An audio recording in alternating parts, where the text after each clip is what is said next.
Welcome back, everyone. It's time for your Hollywood headlines. So let's check in with TMZ's Michael Babcock, who's live in LA. Good morning, Michael. How are you today? Good morning, Amanda. I'm doing great. How are you? I'm doing well, thank you.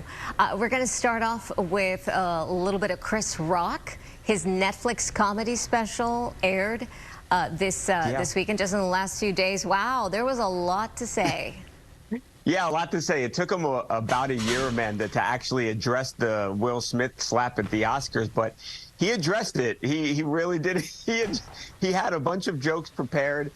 It was a live show. It aired Saturday. It was the first time that Netflix had done anything like that. The special was called Selective Outrage, and I think by and large, people have had a positive reaction to it. There were some funny jokes about the slap, and Chris talked about some of the relationship drama that Will and Jada have had, so got a little bit messy in there, but I guess he feels clearly what happened to him was wrong, and I think a lot of people wondered if Chris Rock had to be solve his issues with Will Smith in order for him to move on with his career. I think Saturday showed that that is not something that he cares about at all. He's not bothered by Will Smith, and he's going to make his jokes, and it doesn't matter what Will thinks about it. Well, and he also he at one point he says, I'm not going to sit down and do an interview with Oprah or Gayle. Yeah. I'm not going to cry, which makes me think, which is, well, A, it's an obvious shot at Will Smith, and B, did either one of those ladies call him for a sit down? Right. Yeah, that I don't know. I would imagine that, especially after the Oscars year, that he had every interview request that could possibly be made. I would think that he was a very popular person at that point, and networks wanted to interview him. I wonder if they did actually reach out to him. Yeah, I wonder if they did. I wonder if there's a little truth in that. So who knows? One of the things he also did address was Meghan and Harry. So I bring that up because we're talking about Meghan and Harry now. Over the weekend, I think it was in the London Times, and then you guys picked up the story. King Charles has officially extended an olive branch and sent an invitation to the Duke and Sussex, the Duke and Duchess, for the coronation. Yeah, of course, as you know, which is the beginning of May. And up until this point, there's been a lot of people who have wondered if, one, they would be invited, and were invited, would they go? So now at least we know half of that equation, Amanda. So we know an email invitation was sent. Harry received it, but they said the decision has been made right now as far as whether or not they'll actually attend.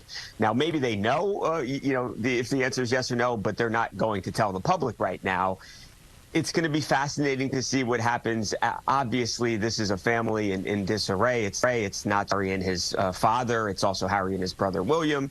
And they are as fractured of a family as you could possibly be. And it's going to be very, very interesting to see what happens come May 6th. It's very messy, and there's so many eyes on them. I mean, the eyes of the world. Yeah. So. Yeah, I know people would say, why do you feel bad for them? I do. I just feel bad that the situation is what it is, and that this was a family that's essentially been, decimated now. Yeah, no, I know. It's ugly.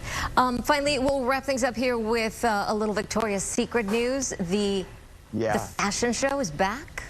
It is. You remember in 2019, they made the decision to cancel the fashion show. One, because revenue company-wide wasn't great, but two, because things were changing. Culture was changing, and it had fallen out of favor amongst a good amount of people. Well, now they have announced, one of the company executives said that they this year will be putting on a fashion show. However, they didn't get into details, Amanda, but it certainly seems like it's going to be different.